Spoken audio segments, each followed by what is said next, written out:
sería el Perfecto. caso de empezar. Entonces, solo dos palabras para los que están presentes. Juan Pablo Carreño, compositor residente en este momento en Madrid, pero generalmente en París.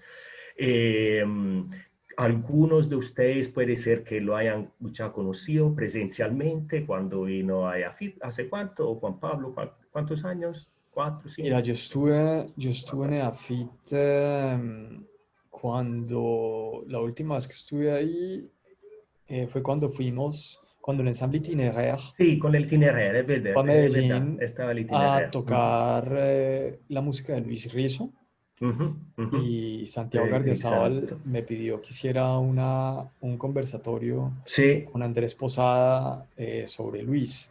Ujú, Aprovechamos esa oportunidad para también, Andrés me dijo, ¿por qué no vienes a la escuela?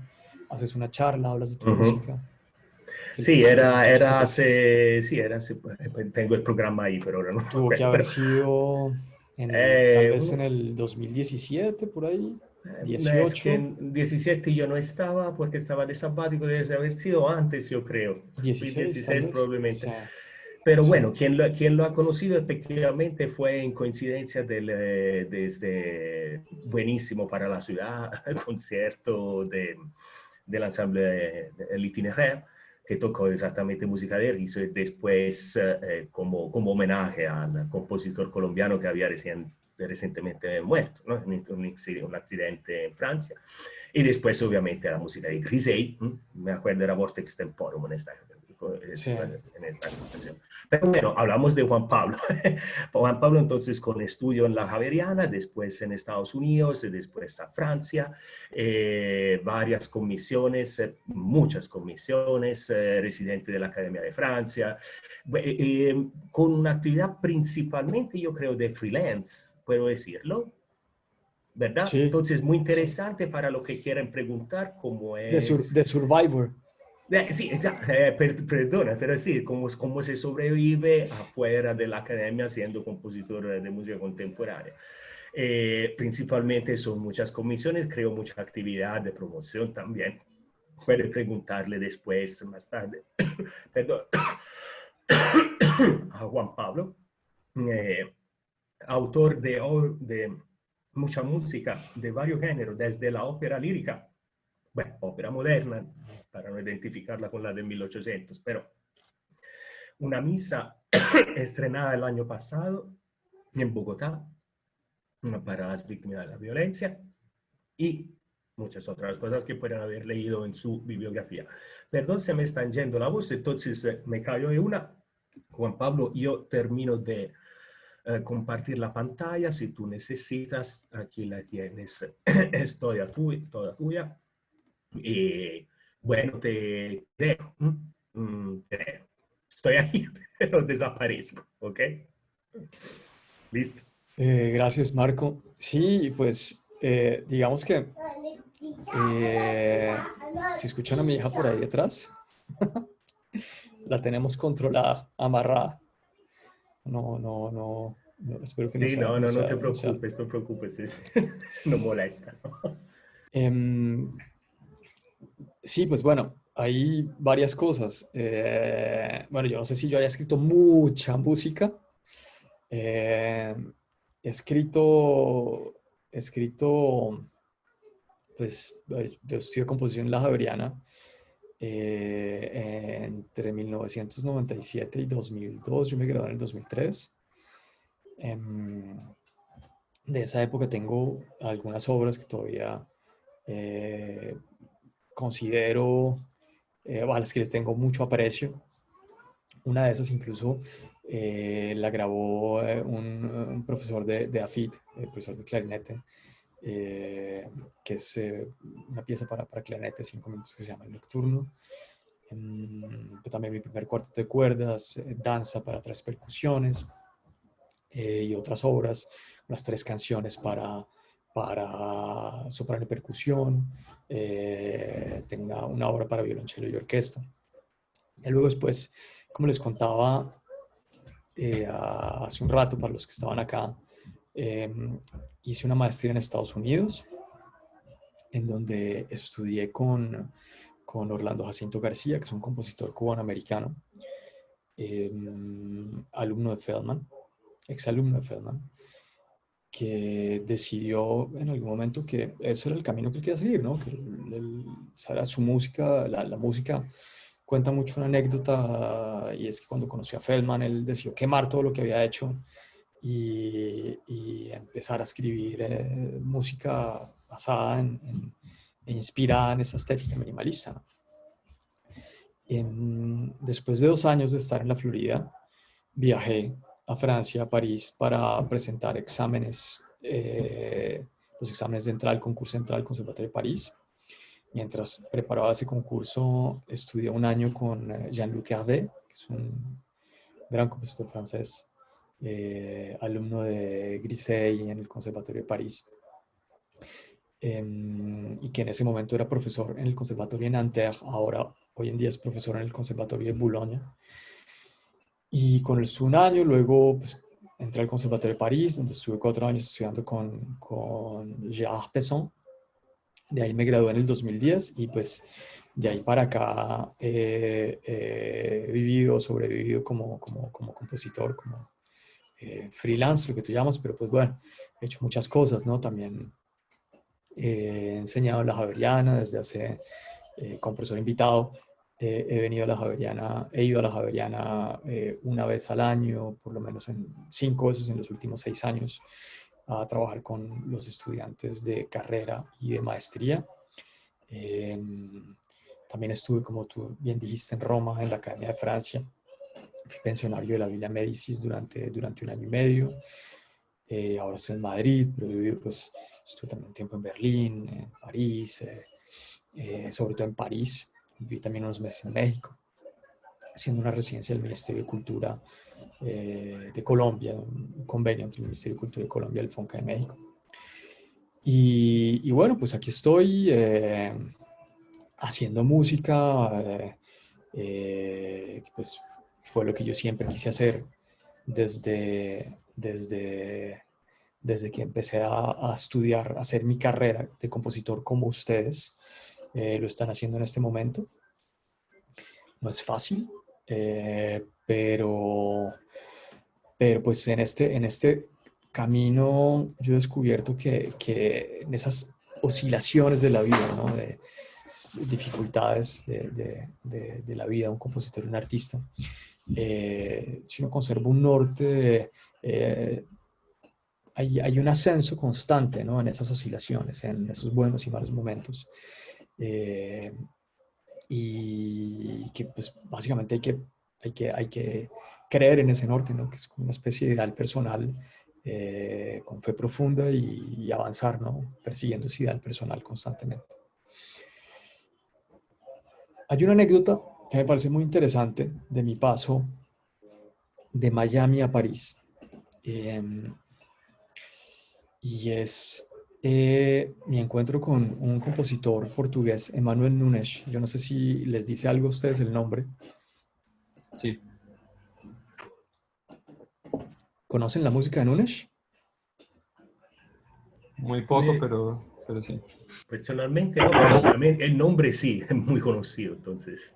Bueno, Nunes era profesor en el Conservatorio de París, fue el profesor de Luis Rizzo. Y yo recuerdo que cuando Luis Rizzo, antes de Luis Rizzo fue mi primer profesor de composición en la Javeriana, fue el profesor de taller de composición 1. Luego Luis viajó a Francia, ya perdimos, pues no teníamos mucho contacto, digamos que era como el profesor, yo era el primíparo con un grupo de otros estudiantes, entre los que estaba también, por ejemplo, Eulis Álvarez, recuerdo, Carlos Julio Ramírez, si no estoy mal, estaba también en ese grupo. Juan Pablo, perdón, Néstor, perdón, ¿podría apagar el micrófono? Porque si no, pasa la imagen constantemente, nos vemos a Juan Pablo. Muchas gracias. Perdón, Juan Pablo, sí.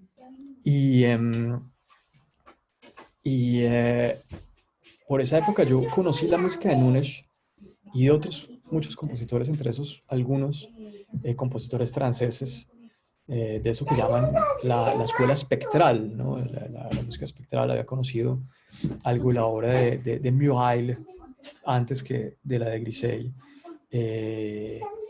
Conocí también tuve la posibilidad de escuchar una gran obra de Nunes que se llama Máquina Mundi, bueno, que en ese momento me pareció una obra reveladora. Ya luego, cuando murió Nunes hace poco, la volví a escuchar y la escucha fue un poco diferente, pero digamos que en ese momento fue una obra que me marcó bastante. Es una obra para orquesta, coro de hombres, 4 solistas, creo, si no estoy mal, para clarinete con trabajo, flauta con trabajo. Y,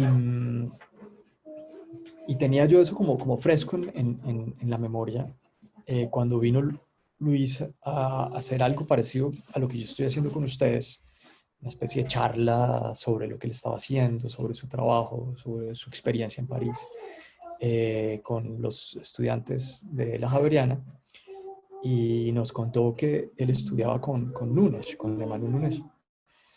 Y a mí se me metió algo ahí como me gustaría estudiar con este señor, con Nunes, me gustaría estudiar con Nunes, me gustaría estudiar con Nunes, me gustaría pensar en París, y, pensar en viajar a París. Y, y entonces como que de pronto yo volví un poco repetitivo con eso, pero cuando me gradué me ofrecieron esa beca para ir a Miami, a la Universidad Internacional de la Florida. Y entonces pues yo me fui para Miami.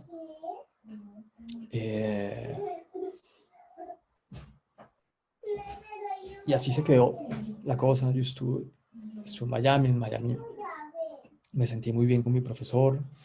Empecé también a ahondar un poco en esa estética minimalista americana. En parte porque esa estética, o yo no sé qué tanto sea ahora, pero en esa época había una tendencia en ciertos compositores colombianos y latinoamericanos en sentir esa referencia, ese minimalismo como una referencia muy cercana a Latinoamérica o como algo que podía ser americano y latinoamericano también. Y entonces, pues, era algo que me interesaba por eso, también porque la música de Feldman es un gran compositor y a mí me gusta mucho su trabajo. Y empecé como a un poco a sondear esa estética, a reflexionar sobre esa música y a hacer música, ¿no? Un poco, digamos, siguiendo la estética minimalista. Hasta el día en el que me tocó viajar a Europa, la universidad me pagó un concierto para unos conciertos en España. Entonces aproveché y viajé a París. Y Marco Suárez, es otro amigo compositor que para la época estudiaba con Nunes, me dijo, oye, pues si le puedo presentar a Nunes para que le muestre su música. Entonces, de una, pues me fui a ver a Nunes, Marco me cedió su clase y Nunes pues empezó a revisar mi trabajo. Me dijo, mire, yo siento que en su música de Colombia hay muchas influencias y es normal. Pues es imposible que a un compositor no lo inspiren o no lo influencien, las cosas que escucha, lo que recibe de su entorno, no marquen su trabajo. Como que uno en el trabajo de cada uno puede ver esas cosas que lo han inspirado de otros compositores, de otros artistas. Y a mí eso no me parece mal, me parece muy bien. Pero siento que en su música de Estados Unidos usted se impuso una estética. ¿Por qué? Y yo le dije, pues le expliqué eso, le dije, no, pues es una estética que me interesa, me gusta la idea de estudiar esa música, eventualmente de crear, ¿no?, al interior de ese pensamiento musical.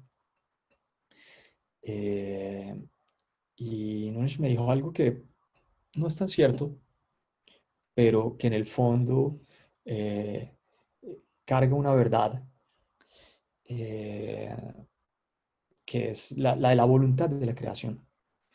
Me dijo, mire, en Estados Unidos los compositores americanos llegan acá todos al IRCAM, y hay que decirles a todos doctor y yo no sé qué. En Europa tiende a menospreciar un poco eh, los Estados Unidos, algo que no me parece correcto, sobre todo porque los Estados Unidos ha dado muy buenos compositores, sobre todo hay muy buenos compositores de mi generación y quizás un poco más jóvenes y otros un poco más viejos que están haciendo música fantástica, que conocen todo, ¿no? Todo sobre el timbre, sobre las nuevas tecnologías, que tiene una visión del mundo mucho menos académica que la de otros compositores contemporáneos suyos, europeos. Bueno, también en Europa hay muy buenos compositores, ¿no? Pero Nunes me dijo eso, me dijo, mira, ya ellos son como caballos a los que les ponen dos parches acá, no miran para los lados, ¿no? Ellos deciden hacer algo y eso es lo que estaba bien, y es como si no hubiera nada más. Y luego me dijo algo muy bonito, con lo que yo sí comulgué, y que creo también en lo que creo, y es que me dijo, un compositor tiene que buscar al interior de sí mismo qué es lo que quiere hacer, tiene que saber quién es. La música tiene que venir de dentro, no puede venir de fuera, uno no se puede imponer una estética, tiene que salir a flote, ¿no? Eh, y en ese momento, eso que me dijo Nunes me pareció, digamos, algo nítido, ¿no? Dije, no, pues tienes razón. Digamos que pareció que es una evidencia, pues, un poco trillado, o ya, digamos, cuando yo se los digo a ustedes, en este momento me veis, luego digo, pues es evidente que la música tiene que venir de uno, ¿no? Que no puede venir de... eh, y, eh, y en ese momento yo dije, no, pues a mí me gustaría venir a estudiar con Nunes. Y ese fue el momento en el que yo decidí viajar a Europa. Entonces Nunes me dijo, mire, aquí hay un examen de entrada, tiene que prepararlo, yo no creo que usted tenga problemas por su música. Usted entra, tiene que preparar pues las pruebas, ¿no? Porque hay unas pruebas ahí, eh, tres rondas eliminatorias, entonces, para que usted se prepare y ya. Entonces, pues yo viajé a París, me preparé y ahí estuve 4 años estudiando con Gerard Pesson, que fue uno de los profesores que reemplazó a Nunes y a Marco Stropa, que dejaban el conservatorio en ese momento. Los dos profesores que llegaron fueron Pesson y Gervasoni. Y pues yo estuve con Pesson ahí 4 años en el Conservatorio de París.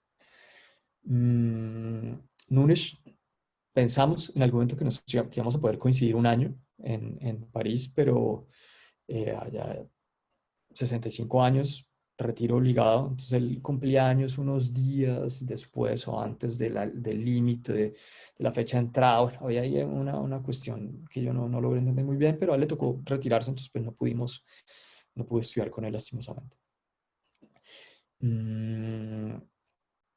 Bueno, eso digamos como lo que sería mi experiencia académica, pero pues vuelvo a lo que usted decía ahorita, Felipe, sobre la cuestión estética en relación con la escuela. Em, yo no creo que eso sea algo exclusivo de las escuelas de Estados Unidos. Es un fenómeno universal. Digamos que un compositor se enfrenta constantemente a eso que uno podría llamar como unas convenciones sobre la modernidad, ¿no? Como lo que es la modernidad en un contexto específico, en una época específica. Mm, para mí esa modernidad en Miami era una, pero luego en París era otra. Y esa lucha por defender ese que emerge de dentro, yo creo que la tiene que dar en cualquier parte, ¿no? Eh, que así como, digamos, yo experimenté esa como cierta imposición estética en Miami, también yo sentí que cuando llegué a París, no sé, a nosotros nos recibieron a 7 compositores en mi año en el Conservatorio de París. Éramos 2 colombianos, Juan Camilo Hernández también entró conmigo, un brasilero, un canadiense, un japonés y 2 franceses. Y, y todos éramos muy diferentes. Y después de 2 años, yo sentí que había operado como una cierta normalización en ciertos de los compositores del conservatorio. Algunos se aproximaban un poco hacia la música de su profesor, otros hacia la estética predominante de París en ese momento. Entonces, digamos que muchas veces un compositor, eh, cuando se da cuenta de que no quiere ser parte de eso, que es lo que usted decía, como que tiene que, a veces hay como una cierta fricción entre eso que el medio considera como lo que es la modernidad, ¿no? Como que es lo que hay que hacer. Eh, de pronto vale la pena como alejarse un poco, ¿no? Como aceptar una cierta soledad, de pronto en la periferia de lo que sería esa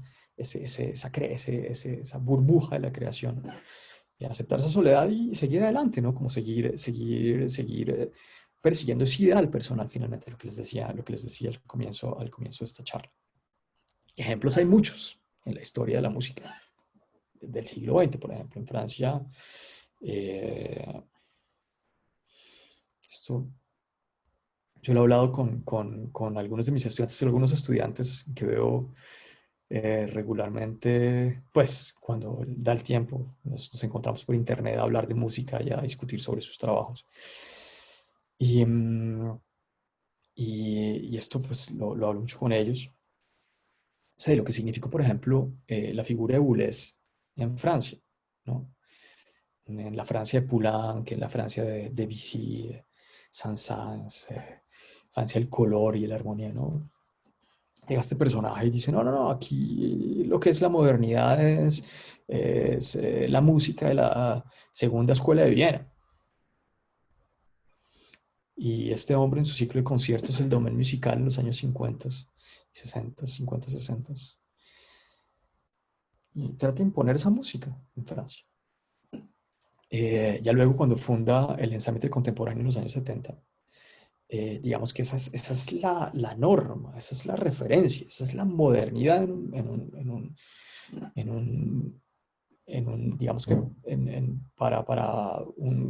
una gran parte del medio de la música moderna, ¿no? De los compositores de la época. Y, y ahí hay un par de locos, ¿no? Que son este tipo Murail y Grisey, que estudiaban con Messiaen en el Conservatorio de París, que estaban en una onda medio hippie, completamente opuesta a esa modernidad de Boulez, ¿no? Que es esa lógica combinatoria, ¿no? Combinar sonidos, ¿no? Como desafiar el pasado, olvidar el pasado. Eso que la gente repite constantemente, ¿no? Que es la tabula rasa, ¿no? Esa historia. Y estos dicen, no, no, no, para nosotros la esencia de la música es el sonido. Es una historia muy bonita, me gusta mucho contarla como yo la veo, ¿no? Entonces, la esencia es el sonido, digamos, ¿no? El sonido no el sonido musical, sino el sonido. El sonido de una campana, el sonido de la voz, el sonido y es a partir del sonido que se puede pensar la música, digamos, ¿no? El sonido como esencia, ¿no? Como esencia desde una perspectiva filosófica. Claro, pues estos personajes con su onda del sonido estuvieron también en Roma, en la Villa Médicis, allá conocieron a Chelsea, que también andaba como en ese viaje del sonido y de la repetición y del espacio acústico, la resonancia, las octavas. Y además ellos vivían en una época en la que, digamos que los descubrimientos tecnológicos ya les permitían saber todo sobre el sonido, ¿no? Se puede meter un sonido en un computador y el computador le puede decir a uno, mire, este sonido está compuesto por esto. Todas estas parciales, con estas dinámicas, y es a partir de ese conocimiento del sonido que ellos empiezan a hacer su música. Pero es una música que es completamente opuesta a lo que sería, digamos, que la convención sobre la modernidad de la época, que es la lógica, lo que es el serialismo, eso que Boulez impone como música moderna en Francia. Claro, luego, hoy, 40 años después, eso que estos personajes desarrollaron se convirtió también en la norma, ¿no? Ahora todo el mundo hace música espectral, entonces todo el mundo utiliza, mucha gente, muchos compositores utilizan los programas del IRCAM con algoritmos creados o que vienen que están inspirados en ese pensamiento musical o creados por compositores espectrales. Entonces, esa convención, digamos que eso que en esa época era lo otro, como la alternativa a esa modernidad, hoy digamos que es la norma. Y hay mucho de eso en la historia, digamos que es un fenómeno que uno puede encontrar en otros momentos de la historia también. Pero bueno, eso como con respecto a esa cuestión de realmente creer en algo y perseguir ese algo, ¿no? Como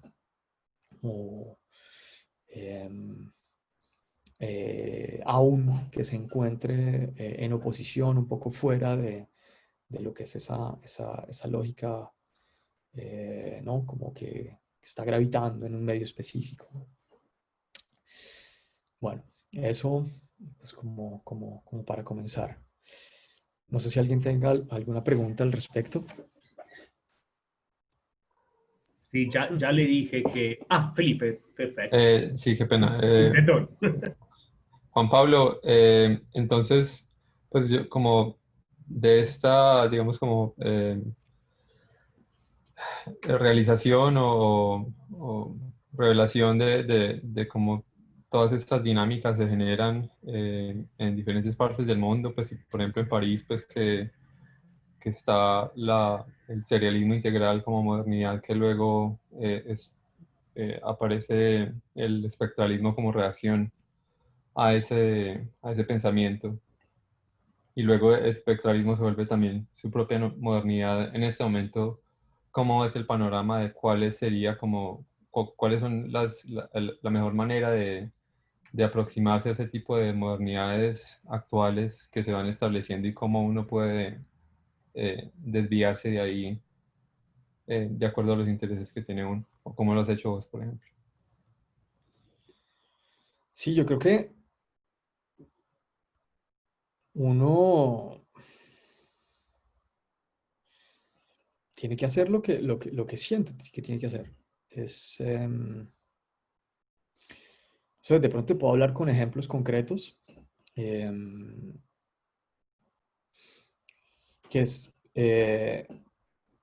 algo como la obra que hice el año pasado con Misa.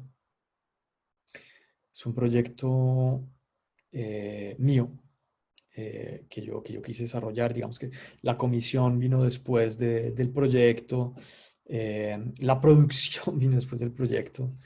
Incluso muy poco antes de que se estrenara, no sabíamos si se iba a estrenar, pues porque son proyectos que toman mucho tiempo, que toman 3, 4 años de trabajo.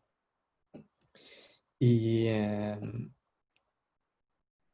y hubo muchos momentos en los que todo parecía indicar que no tenía sentido hacerlo. En términos de producción, no se va a poder hacer, no se podrá hacer nunca. En términos pues, financieros, no hay quien se interese en, en- en realmente sacar el proyecto adelante. Eh, Paso de una mano a la otra. eh, pero pues digamos que yo quería hacer ese proyecto. Tenía no muy claro qué era lo que quería hacer, pero tenía claro que el proyecto se iba a terminar desarrollando y que iba a terminar tomando una forma parecida a la que yo me he imaginado cuando empecé a trabajar en ese proyecto. Y bueno, finalmente se hizo, ¿no?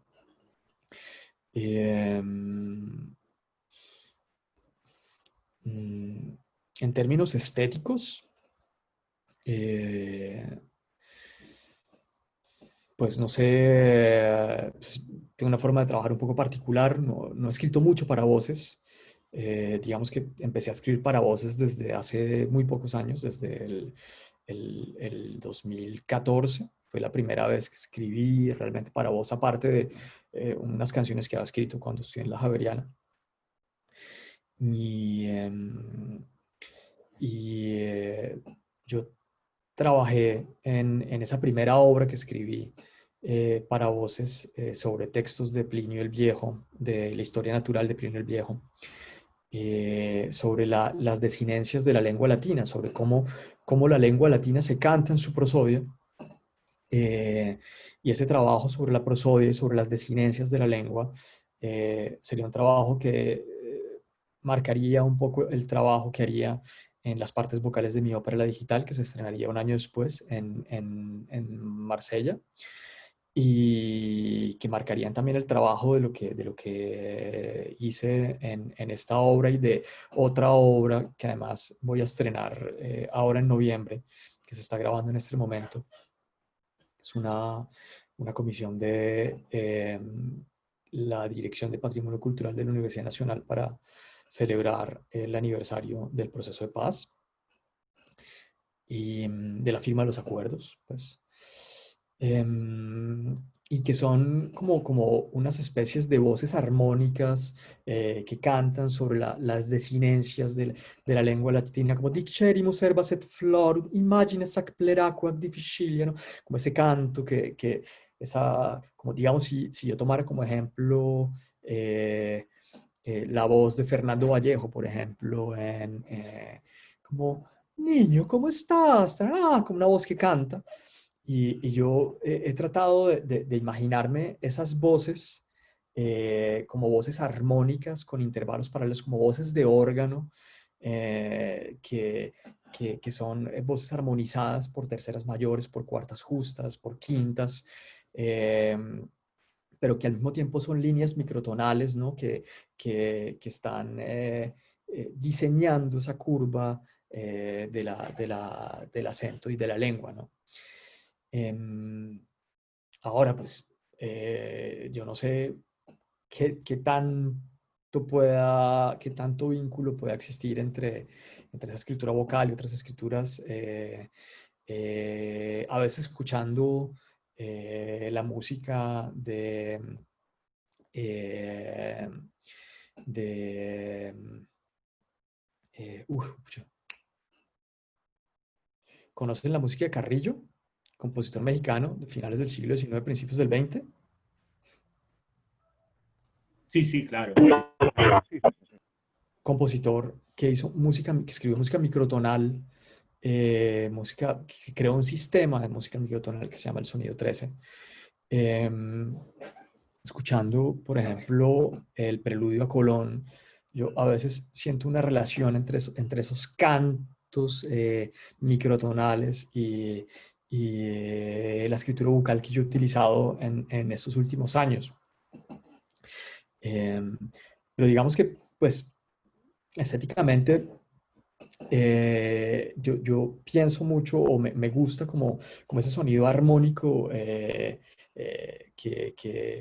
que armoniza estructuras un poco complejas, ¿no? Estructuras melódicas complejas o simples también, pero como que esa complejidad y esa armonicidad son algo que yo he comenzado a sentir como que caracterizan mi trabajo, por lo menos la escritura vocal en las últimas obras, en las obras vocales que he escrito en estos últimos años. Pero yo creo que más que la cuestión estética, porque la cuestión estética yo siento que está ligada también como como como a lo que podría ser la idea de la obra, como lo que uno busca de una obra. Y que es algo que con mis estudiantes de la Javeriana, cuando he tenido la posibilidad de estar ahí con ellos, he discutido con ellos sobre eso, y es la posibilidad de llevar sus ideas, las ideas que ellos tienen, hasta el límite, ¿no? Por muy absurdas que parezcan, ¿no? Un alumno, por ejemplo, alguna vez me dijo, mire, es que yo quiero hacer una obra en donde yo donde para tratar de expresar el estado gaseoso, líquido y yo no sé qué más de la bandeja paisa. ¿Ves? Entonces, digamos que la idea en sí parece un poco absurda, pero yo creo que la posibilidad de llevar esa idea al límite puede transformar eso en algo realmente fantástico. Y pues ejemplos hay muchos, ¿verdad? En la literatura, por ejemplo. Eso también lo hablo a veces con mis estudiantes. Como la historia de una ballena, ¿no? Que le muerde la pierna a un marino que decide perseguirla toda su vida para vengarse, por ejemplo, ¿no? Que, pues puede ser una historia banal, pero también puede ser Moby Dick, ¿no? Como que puede llegar a ser una gran obra maestra de la literatura. Y yo creo que en la música hay un poco de eso. Y en parte el compositor tiene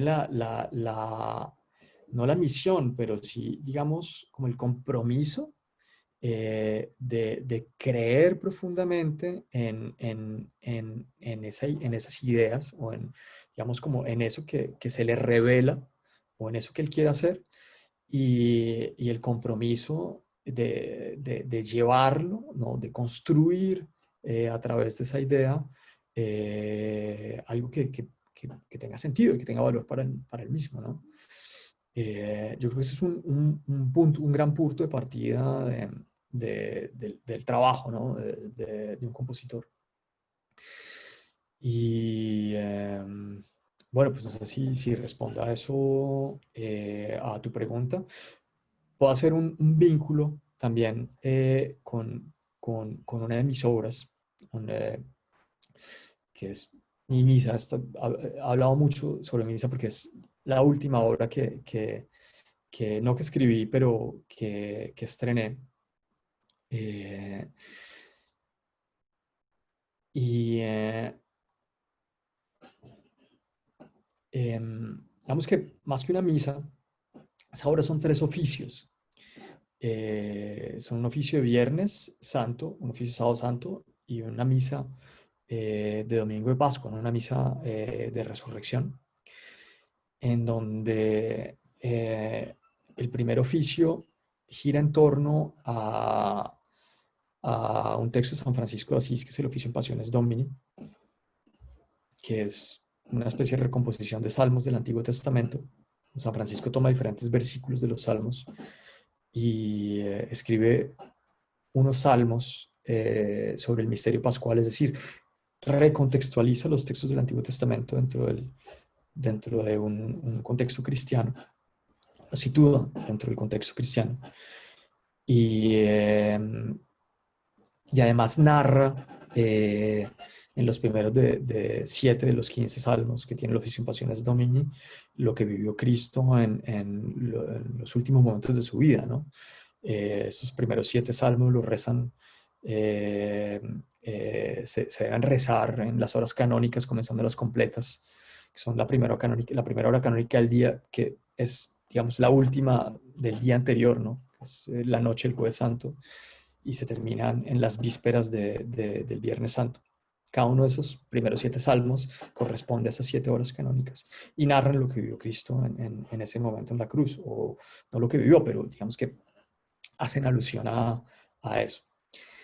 El El segundo oficio es un oficio de Sábado Santo que tiene una estructura de lamentaciones y respuesta en donde yo hice una recomposición de las Lamentaciones 5 de Jeremías, también con el objetivo de situarlas dentro del contexto colombiano. Y la respuesta es una gran polifonía de nombres de víctimas de la violencia en Colombia, donde el coro mixto canta 4.500 nombres de víctimas de la violencia en Colombia y de frases que evocan por lo menos 600 de las casi 2.000 masacres que hubo entre 1985 y 2012 en Colombia.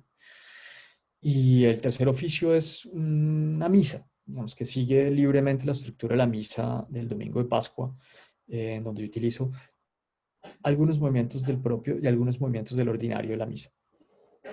Pero, ¿a qué vengo con eso? Es que esa estructura de esa obra fue una estructura que se me vino imponiendo poco a poco en una búsqueda, digamos, que cuando yo quise escribir esta misa, quería escribir una obra en relación con,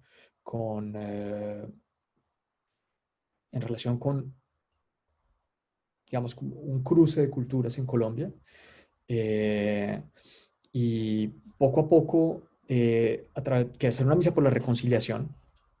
Y poco a poco la misa se fue transformando en eso. Digamos, la estructura tal cual tiene hoy esa obra fue una estructura que terminé de definir un poco tarde, pero la estructura principal de la obra, o por lo menos el primer y el tercer oficio, fueron algo que definí con suficiente antelación, ¿no? Que fueron los primeros oficios que escribí. El primer oficio, que gira en torno a este texto de San Francisco,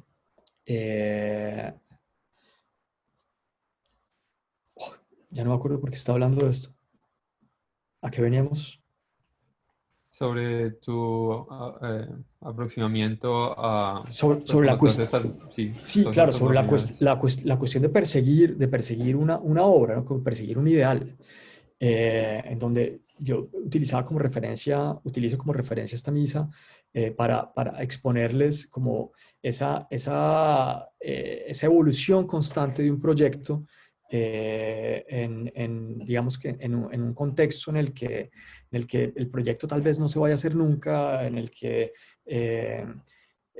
aunque haya una luz en el horizonte, siempre hay algo que te dice, no, esto no tiene sentido, mira, esto no va a estar bien, las personas que van a hacer la misa finalmente no la hacen, entonces hubo 2 anulaciones, el proyecto pasó, pero aún así yo seguía trabajando en ese proyecto porque había algo que me llevaba a escribir ese proyecto, como todos los proyectos que he hecho, no solamente este. Tomo este simplemente como un ejemplo. Y fue un proyecto bastante particular porque fue un proyecto en el que yo realmente viví como la cuestión de la revelación en muchas etapas, en donde primero mi idea era hacer una misa, ¿no? Una obra que conservara la estructura de la misa con su base en el ordinario. No sé si ustedes conozcan la estructura de la misa, los cantos de la misa. ¿Tienen algo, alguna referencia? ¿Tienen referenciado eso en la cabeza? Sí, en mi caso sí. Bueno, pues la misa tiene 2 partes, digamos, dos tipos de cantos, que son el ordinario de la misa, que es lo que se canta en todas las misas, y luego está el propio, que es lo que se canta en cada una de las misas, dependiendo del día en el que se haga, dependiendo de la celebración. También hay unas misas que son las misas para las circunstancias particulares, en donde, digamos, hay una misa específica para la coronación del Papa, la entronización del Papa, la coronación del Rey. Hay misas para las víctimas de la dictadura de Chile. Entonces, esas misas para las circunstancias particulares también tienen una estructura específica. Entonces, lo que yo quería era primera idea era escribir una misa basada en el ordinario de la misa, ¿no? El Kyrie Agnus Dei, el Gloria, el Credo. eh, y, y luego poco a poco incluir algunos cantos del propio de una misa que podía ser la misa de resurrección del domingo de Pascua, en donde también había pensado en otras estructuras. Hay una misa por la paz. Y cuando definí esa primera estructura de mi misa y empecé a decidir qué quería hacer en cada uno de los movimientos, fue cuando el proyecto tal cual existe hoy empezó a definirse. Entonces, en ese primer canto, que es el Ite Missa Est, yo decidí utilizar este texto de San Francisco, que fue un texto al que llegué un poco por azar, por otro texto de San Francisco, que me llevó a la obra completa de San Francisco y a descubrir este texto fantástico que es el Officium Passiones Domino, que finalmente no es un texto de San Francisco, que son textos del Antiguo Testamento recompuestos por él, reorganizados por él, con algunos inserciones de su mano y también con algunos otros textos, ¿no? De las Lamentaciones, del libro de las Lamentaciones, del Evangelio según San Juan, pero sobre todo de los Salmos. Y decidí utilizar el procedimiento o basarme en el procedimiento que había utilizado San Francisco para componer sus salmos, para recomponer unos salmos que fueran lo que sería ese primer movimiento de la misa. Y entonces así creé un diálogo entre ese texto y testimonios de víctimas de la masacre del Salado. Es una masacre de principios de la década del 2000 que cometieron los paramilitares. Y creó un diálogo entre esos textos y los textos del Officium Passiones Domini, sobre todo del Salmo 6, que es el salmo en el que San Francisco narra el sufrimiento físico y espiritual de Cristo en la cruz. Entonces, ya teniendo el texto, bueno, hubo muchas cuestiones, ¿no? La cuestión de la lengua, por ejemplo. ¿En qué lengua escribir la misa? Si hacerlo en la lengua de origen de los textos o en la lengua de referencia de los textos o en la lengua a la que nos llegaron a nosotros esos textos, que pues, como muchos de ustedes sabrán, la lengua de origen de los textos del Nuevo Testamento es el griego. E incluso la primera referencia del Antiguo Testamento, la referencia del Antiguo Testamento para nuestros primeros cristianos, es la Septuaginta, que es la traducción que hicieron los egipcios al griego de la Biblia hebrea, pues para los judíos que vivían fuera de Judea. Entonces digamos que la lengua de referencia, la lengua de origen de esos textos sagrados es el griego, pero pues la lengua que se convertiría, digamos, como en la norma, la que sería considerada como la lengua sagrada, ¿no? De la lengua del texto sagrado, es el latín de San Jerónimo, en el siglo IV, que tiene también un pequeño precedente, que es la Vetux Latina, que es la primera Biblia latina, que es una recopilación de diferentes traducciones hechas con diferentes rigores de los textos originales al latín. Y que sería como, digamos, como la primera Biblia latina, pues, ¿no? Es la que es considerada la primera Biblia latina en la historia del texto. Luego San Jerónimo decide revisar ciertas traducciones del Nuevo Testamento y traducir el Antiguo Testamento. No traduce todos los libros, pero ese texto de San Jerónimo, que es la Vulgata, es, digamos, la referencia hasta nuestros días. Ese es el texto nuestro de referencia. Claro, al que le metieron la mano por razones estéticas y bueno, pues ya muchas otras que ustedes se imaginarán. durante mucho tiempo, ¿no? Tanto así que, por ejemplo, el salterio de referencia, que es el salterio que utilizó San Francisco para componer el Officium Passiones Domino, San Francisco, que es un domini, que es un nombre del siglo XIII, es el salterio galicano, que no es el salterio que San Jerónimo tradujo directamente del hebreo, sino que es algo que viene de la traducción del griego, y que se comenzó a hacer la referencia en la Vulgata cuando Alcuino revisa la Vulgata en el siglo IX. Pero bueno, además a esa Biblia, a esos textos le metieron mucho la mano, ¿no? Como les decía, por muchas razones. Y la Biblia que nos llegó hasta nuestros días es la Vulgata Sixto Clementina, ¿no? Que fueron la que revisaron los papas Sixto y Clemente. Entonces, ¿en qué lengua escribir esos textos? ¿No? ¿En qué lengua escribir, cantar esos textos? Y pues la respuesta que yo me di en ese momento fue que yo quería respetar el carácter sagrado de la lengua, ¿no? Esa lengua que era considerada como la lengua sagrada en el mundo católico, pero también darle ese carácter de sagrado a esa voz, ¿no? Que es la voz de las víctimas de la violencia en Colombia, porque finalmente el gran misterio de mi misa era el encuentro con esa voz, era el encuentro con esos testimonios y la forma en la que yo iba a transformar esos testimonios en un canto. Entonces, toda esa primera parte de mi misa tiene un solista, es un bajo barítono y un coro de 8 voces. Es digamos, como un contrapunto entre esos cantos en latín del coro de cámara y el canto en español del bajo barítono, de esos mismos textos, digamos, de esos mismos textos más los textos que son testimonios de las víctimas de la violencia en Colombia. Luego empecé a escribir el tercer oficio, que es, digamos, la misa, que hasta en ese momento, ese primer oficio era como el primer movimiento de mi misa. Entonces seguí desarrollando la estructura de la misa.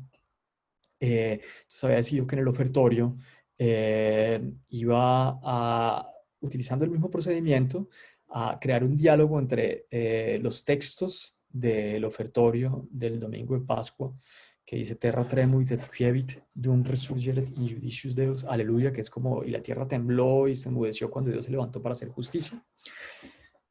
Y testimonios de víctimas de la masacre de Bojayá, que pues fue esa masacre también de principios de la década del 2000, en donde estaban enfrentados los paramilitares y la guerrilla, y la gente del pueblo decidió resguardarse en la iglesia porque pues era uno de los dos únicos edificios de cemento del pueblo. El otro era la estación de policía que habían destruido 2 meses antes, según cuentan.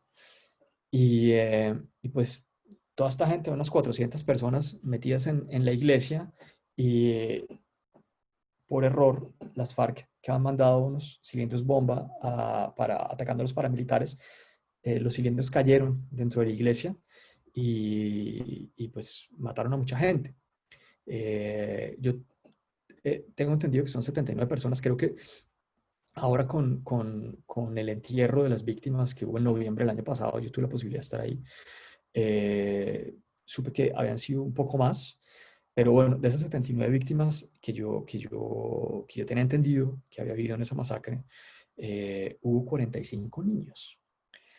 Entonces yo decidí cantar esos testimonios de lo que ha pasado en Bojayá, en diálogo con los textos del ofertorio y con algunos aforismos de uno de los más grandes pensadores colombianos del siglo XX, que es el filósofo Nicolás Gómez Dávila, sobre la cuestión de la fe, sobre la posibilidad de seguir adelante, ¿no? De creer que hay algo que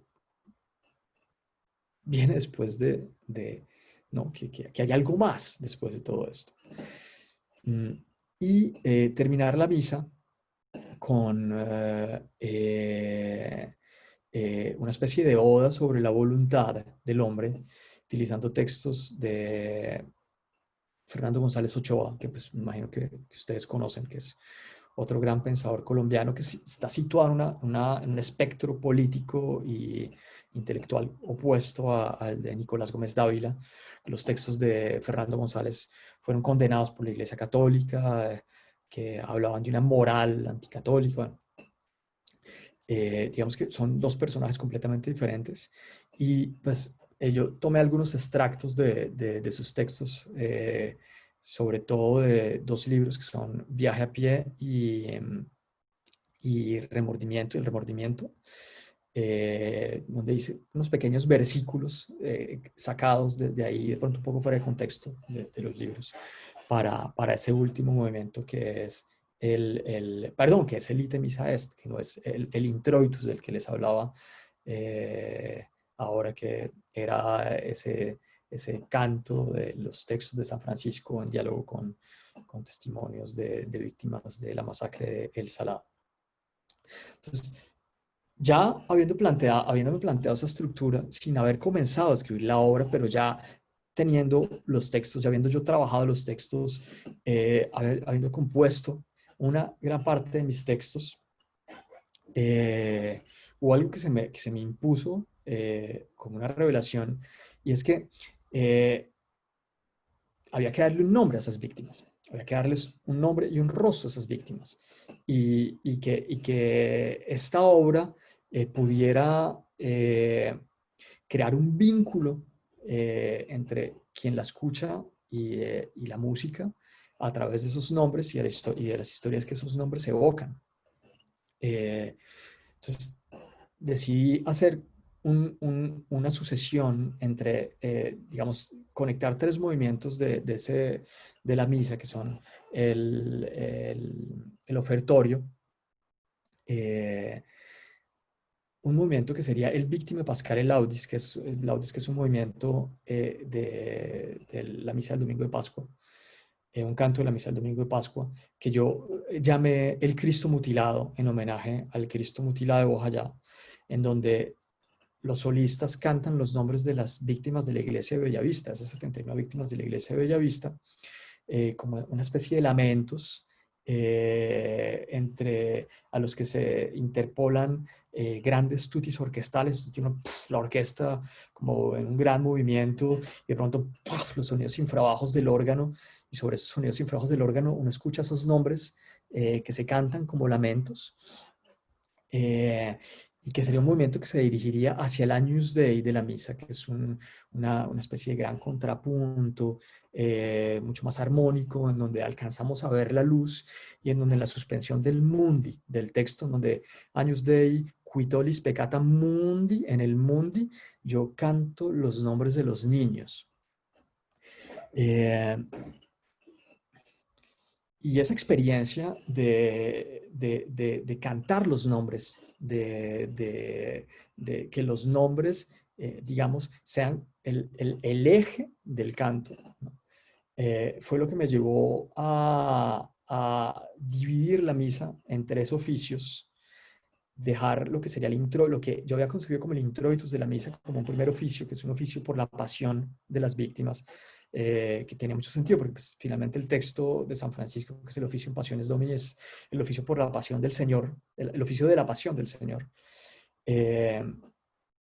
Y entre ese oficio por la pasión de las víctimas y lo que yo ya había concebido de la misa, incluir un segundo oficio, que es un oficio de Sábado Santo, en donde iba a cantar las lamentaciones, y en respuesta a esas lamentaciones iba a cantar todos los nombres de víctimas de masacres cometidas en Colombia entre 1985 y 2012, que es lo que el Centro Nacional de Memoria Histórica considera que es el periodo de la guerra. No sé por qué, pero que pues había guerra antes y sigue habiendo guerra. Entonces, claro, empecé a documentar nombres de víctimas. El Centro Nacional de Memoria Histórica ha documentado 11.571 víctimas de masacres. Claro, hay muchas más. Que una masacre en Colombia, se considera una masacre en Colombia, un asesinato sistemático de más de cuatro personas o más. Aunque recientemente he escuchado 3, pero pues en las investigaciones que yo hice, se consideraba una masacre, como un asesinato sistemático de 4 personas o más. Y luego, bueno, después de documentar esos nombres, decir cómo cantarlos, cómo cantar esos nombres. Luego, bueno, Centro de Memoria no me pudo dar la lista de las víctimas porque hay unas leyes de protección de víctimas. Yo logré documentar hasta 4.500 víctimas de esas masacres, y decidí organizarlas en orden alfabético, y estructurar una polifonía 20 voces en donde, a partir de una curva exponencial que yo creé, dependiendo del número de víctimas que compartían un cierto apellido, ese número me determinaba cuántas voces cantaban la primera aparición del apellido. Entonces, digamos que el apellido que más se repite es Martínez. Entonces, ese apellido en esa curva exponencial lo cantan, la primera aparición del apellido Martínez lo cantan 20 voces, pero por ejemplo el apellido Abril, que es el primer apellido en esa lista organizada por orden alfabético, que lo conservan, que lo comparten 5 víctimas, solamente lo cantan 2 voces, 2 de esas 20 voces. Evidentemente, un coro a 20 voces quiere decir que por lo menos cada voz la van a cantar entre 5 y 10 cantantes, no es un coro de 100, 200 personas, evidentemente. Entonces comencé a construir, a imaginarme una estructura en donde los apellidos empezaran a emerger dependiendo de la densidad de la densidad pues, de la densidad que tuvieran en esa lista, en esas repeticiones, como especies de lamentos, ¿no? Como Abril, Juvenal, y descubrí que finalmente en esa lista de 4.500 nombres están prácticamente todos los apellidos nuestros. Hay un Henao, Gómez, Jiménez, González, Sierra, y que tal vez en ese canto, ¿no? En ese gran lamento de nombres, podíamos sentirnos identificados, ¿no? Podíamos en algún momento pensar, ¿cuándo va a llegar el mío? ¿Cuándo va a llegar el Carreño Juan Pablo, o el Carreño Juan, o el Carreño X? Y escribiendo esa estructura, se me ocurrió que además de la posibilidad de representar, ¿no? De darle un nombre a la víctima, porque finalmente, por lo que se ha luchado en Colombia y sobre todo con el proceso de paz, es de darle digamos como, no un protagonismo, pero situar a las víctimas dentro de lo que sería el centro de ese proceso, ¿no? Como reconocer que existen, reconocer que en Colombia la violencia no es simplemente un fenómeno de una realidad alterna, sino que pues, estas víctimas existen, que tienen un nombre, y que ese nombre tiene un rostro y de alguna forma viene con una historia, ¿no? Y que lo que evoca esa historia es la tragedia de estos últimos años en Colombia. Y entonces me ocurrió utilizar digamos como un artificio de las estructuras clásicas, de las formas clásicas, para evocar esas historias, las historias de esos nombres, que es lo que podría llamarse un marcador en la forma, ¿no? Es, por ejemplo, cuando uno escucha las sinfonías de Beethoven interpretadas por instrumentos de la época, hay algunos momentos en los que uno dice, uy, pucha, pero los bronces como que no están muy afinados, ¿no? En ese momento, y en ese momento en el que uno como que centra la atención en esos bronces, Beethoven, ¡paf!, le dice a uno, no, es que eso no es lo que es importante, lo que es importante es esto, ¿no? Como que capta la atención, y después de que la atención del auditor, de que el auditor ya está escuchando, le dice, mire, esto es lo que yo quiero que usted escuche, esto es lo que es realmente importante. Entonces yo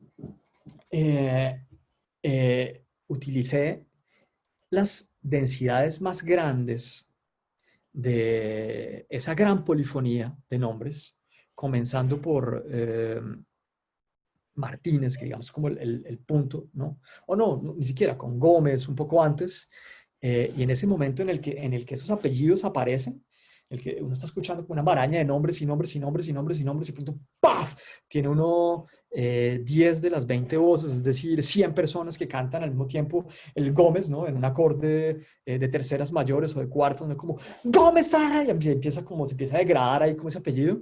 Entonces, ¡ta! Gómez. Justo después de eso, ¡paf! Hay un gran tutti en donde yo incluyo textos de las masacres que se cometieron en Colombia en ese periodo, en ese mismo periodo, que hubo casi 2000 masacres, de las cuales yo logré reunir textos de por lo menos 600. Entonces, digamos que esa primera aparición es como una especie de gran polifonía de murmullos, en donde el coro canta muy fuerte, como susurrando, como si estuviera cantando así, como una especie de canto, ¿no? Como de lamento, de historias, de diferentes historias superpuestas, ¿no? Que están ahí como lamentándose en oposición a esos nombres, esa gran polifonía de nombres. Entonces, Gómez, ¡paf! Tienes esa polifonía, ¿no? Entonces, Díaz, ¡paf! Así como... Y en el momento en el que aparece por fin ese gran tutti, ¿no? Esa primera aparición de todas las voces cantando un apellido que es Martínez, en ese momento empiezo a hacer de esos textos, de esas historias, algo un poco más definido que se dirija hacia la cuestión de lo sagrado, que fue lo de Bojayá fue una violación a lo sagrado, ¿no? Porque no solamente fue una violación de el lugar sagrado, ¿no? La iglesia, el lugar sagrado del pueblo, pero también sobre la cuestión de lo sagrado, que es la familia, los niños, las mujeres embarazadas. Digamos que hubo una gran ruptura evidente, ¿no? En esa masacre. Luego, bueno, pues está esa imagen del Cristo mutilado que representa eso. Entonces yo en este segundo oficio, en esa gran polifonía, cuando aparece ese nombre Martínez, trato de darle un poco más de definición a esas historias, ¿no? A esas historias de esos eventos, sobre la cuestión de lo sagrado que comienza por la idea de la familia. Entonces está ¡paf! Martínez, y por primera vez escuchamos como 2 de las víctimas fueron... O sea, y ya se empieza a degradar, ¿no? 2 de las víctimas eran padre, hijos, 2 de las víctimas eran hermanos, 2 de las víctimas eran esposos, 2 de las víctimas eran, ¿no? Entonces, 2 de las víctimas. Entonces, como después, Muñoz, 3 de las víctimas. 4 de las víctimas, ¿no? Cantado con unos acordes mayores ahí que aparecen. 5 de las víctimas, hasta 11 de las víctimas. 11 de las víctimas pertenecían a una misma familia, ¿no? Digamos que ese segundo movimiento, ese oficio, fue como la última revelación en la escritura de esa misa, que fue primero esa necesidad de darle un nombre y un rostro digamos, como a esos testimonios sobre la violencia en Colombia, ¿no? Porque digamos que no hay sí hay una víctima universal en ese texto de San Francisco, y que yo traté de situar dentro de otro contexto, dentro del contexto colombiano, creando un diálogo entre esos textos de San Francisco y los textos de víctimas de la masacre del Salado, pero al mismo tiempo yo sentía que seguía quedando como en lo universal del sufrimiento, de la figura de la víctima. Y eso me llevó a la cuestión de nombrar las víctimas, y luego a la cuestión de narrar sus historias en una obra. Entonces, bueno, eso, un proceso de una obra que nadie me comisionó, que pues sí, mi ópera, la digital, fue una comisión de la ópera en Marsella. Me dijeron, mire, queremos que haga una ópera sobre un texto así y así. Me pusieron el libretista, básicamente la producción estaba hecha, y yo dije, sí, pues me parecía chévere hacer una ópera, pero pues no era un proyecto mío. Logré apropiarme del proyecto musicalmente y tratar de convertirlo en un proyecto personal. Yo creo que lo logré. Pero este proyecto era un proyecto mío, que nacía de la nada, y y pues que era, iba a ser como una especie de imposible por el que yo decidí luchar, decidí llevarlo a cabo. Y para volver a hacer de nuevo la vuelta a lo que estábamos hablando, yo creo que cada proyecto tiene que ser eso, tiene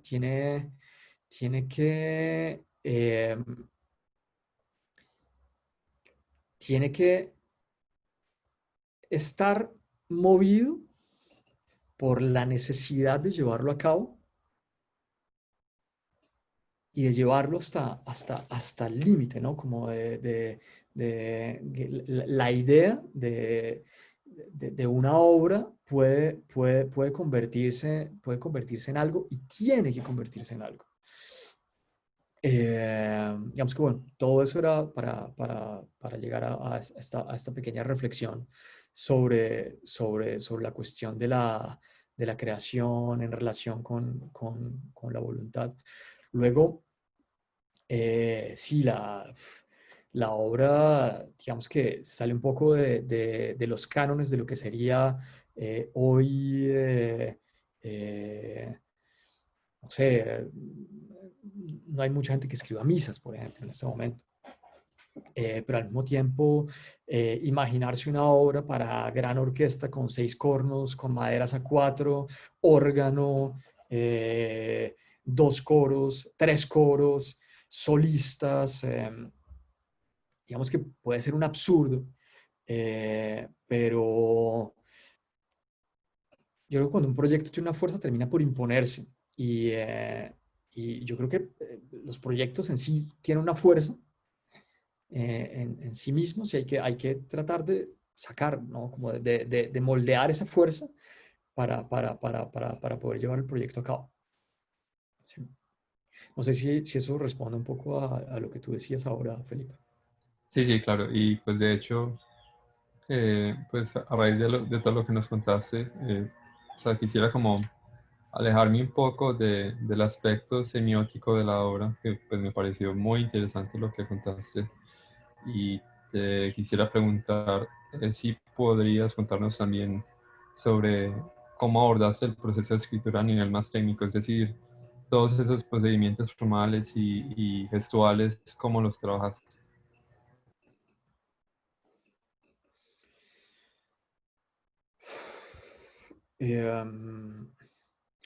Cuando yo he escrito para voces y ensamble,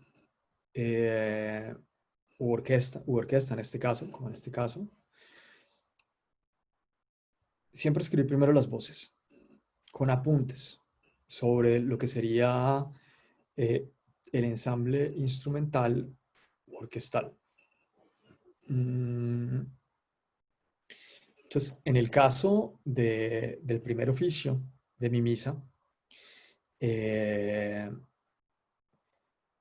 yo imaginé una estructura en macro, ¿no? Una estructura en macro, cromática. Fue lo primero que hice, ¿no? Que fuera como una especie de gran descenso cromático, en donde cada uno de los versículos son 31 versículos. Iban a ser 33, pero finalmente decidí solo utilizar 31.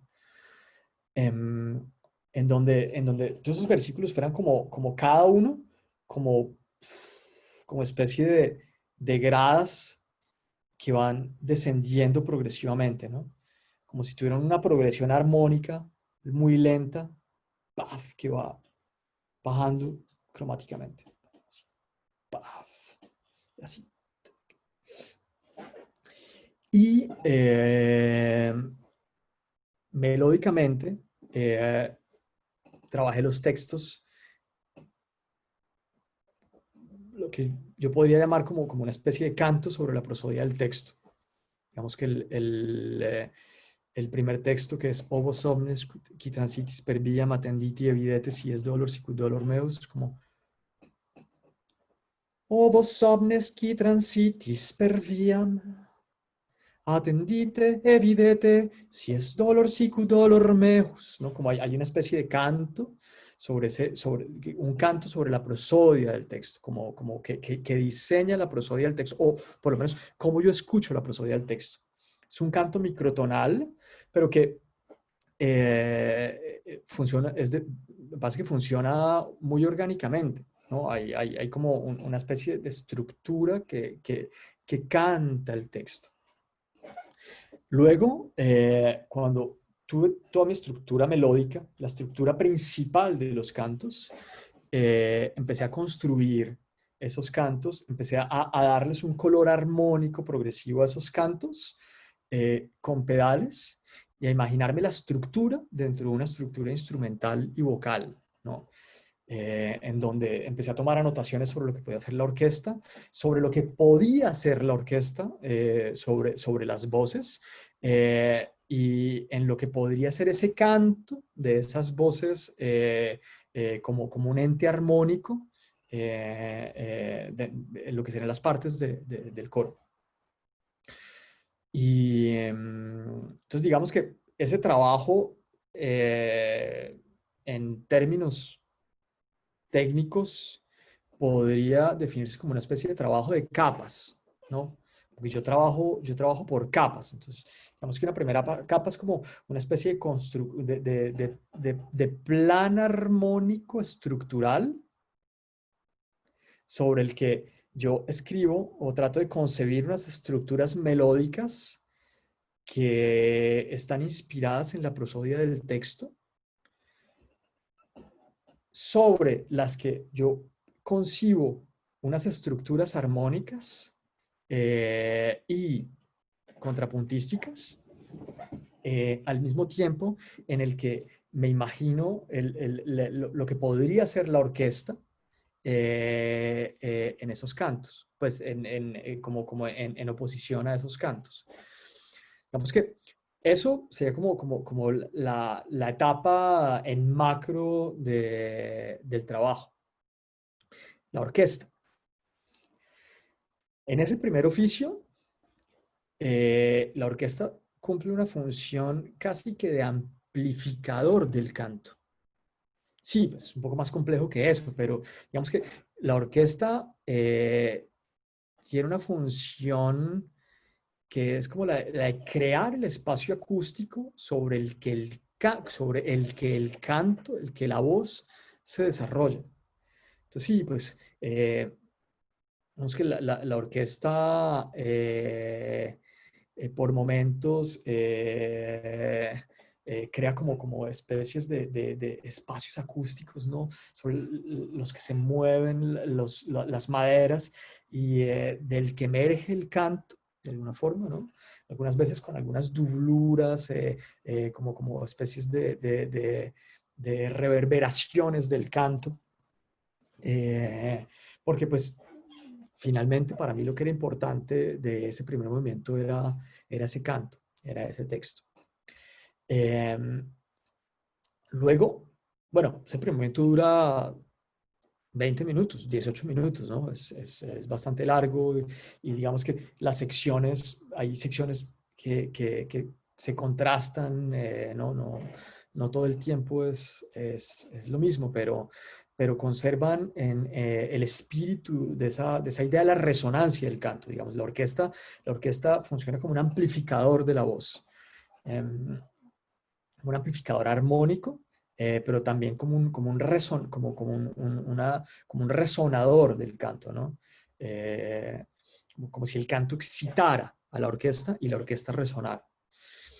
Luego está el tercer movimiento, en el que la orquesta tiene un papel un poco más complejo, que la orquesta tiene unos materiales armónicos y tímbricos que funcionan como contrastes de lo que serían las voces, ¿no? Bueno, hay un movimiento que es el Gloria, con el que se abre la obra, en total, ¿no? El primer oficio y el tercer oficio.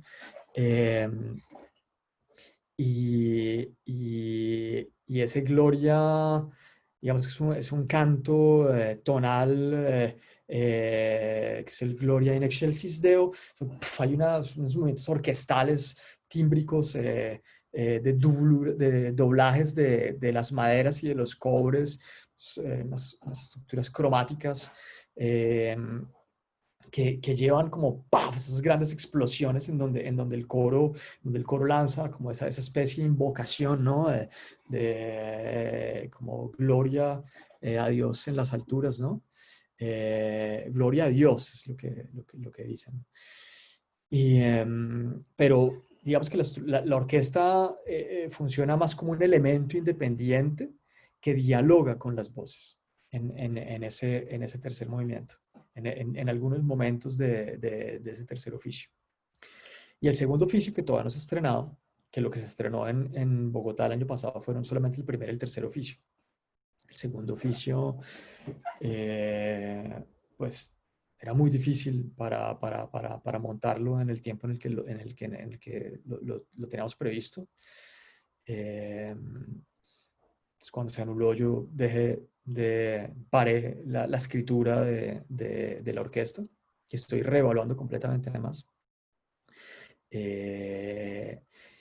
Y en ese segundo oficio, lo que yo estoy tratando de construir es una estructura percusiva, como de cruce entre las voces del coro mixto y la orquesta, en donde como esa gran polifonía, esa gran masa de nombres es una vaina. Estamos ahí, García, así como nombres y nombres y nombres y nombres y nombres. Yo tengo la orquesta detrás apoyando eso, así como con diferentes, digamos, diferentes colores, ¿no? En las voces, los puntos de partida de esos cantos, de esos lamentos. Primero es una octava que se va convirtiendo en cuartas, que luego se convierte en terceras, luego en terceras menores, luego en segundas. Entonces, como una especie de dirección hacia el cromatismo, ¿no? Hacia la densidad cromática, pero yo trato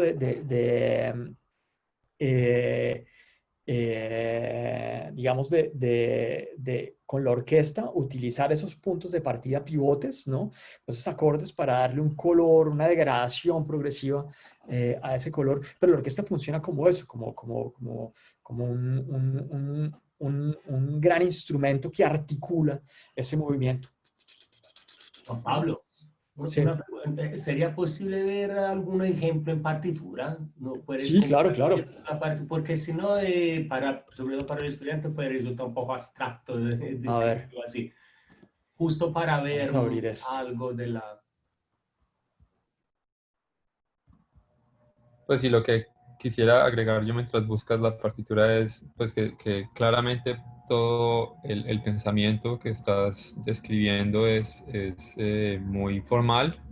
Y mi pregunta va sobre todo es como qué tanto de esos delineamientos están apoyados sobre, no sé, procesos, o sea, qué tanto ya es en un proceso precompositivo, qué tanto se está, digamos, como determinando en el momento de escritura, y si es precompositivo, qué tanta interacción hay entre esas ideas y la tecnología, pues, digamos, como o sea, no sé qué tan cercano durante el tiempo en París has estado con el IRCAM, qué tanto de eso viene de programas como Open Music o Bach.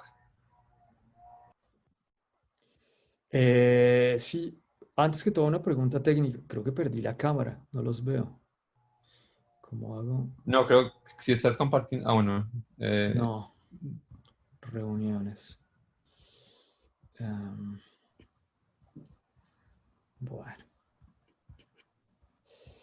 pero no los tengo que ver Dile igual, ¿o que sí? tienes que regresar a la ventana principal de alguna manera, porque si Zoom Sí, tiene esto, a veces se abre solo la ventanilla de las fotos y no logras encontrar las sí. opciones. No sé si...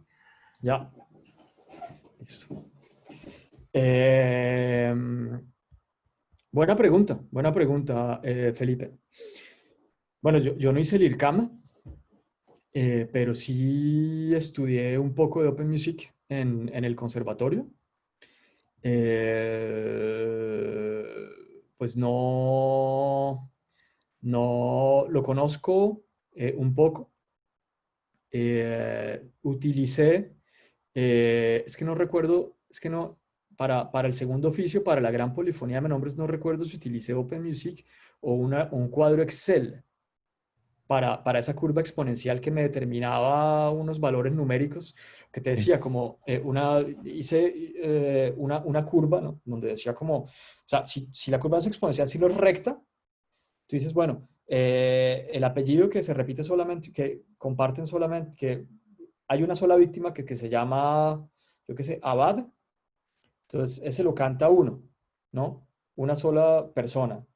Y el Martínez, que es el que más se repite, entonces ese lo cantan los 20, ¿no? Entonces es una curva que me dice, bueno, entonces si digamos Carreño, que son 15, entonces esos 15 lo cantan solamente 6, ¿no? Que son eso creo que lo hice, incluso lo hice en un cuadro Excel, pero sí tenía ahí como un pequeño objeto en Open Music que me ahorraba un cálculo, pero pues que no tiene nada que ver con lo musical. Sí, sí. O Pero sea, mi sí pregunta era, me sí, o serví sea, para eso.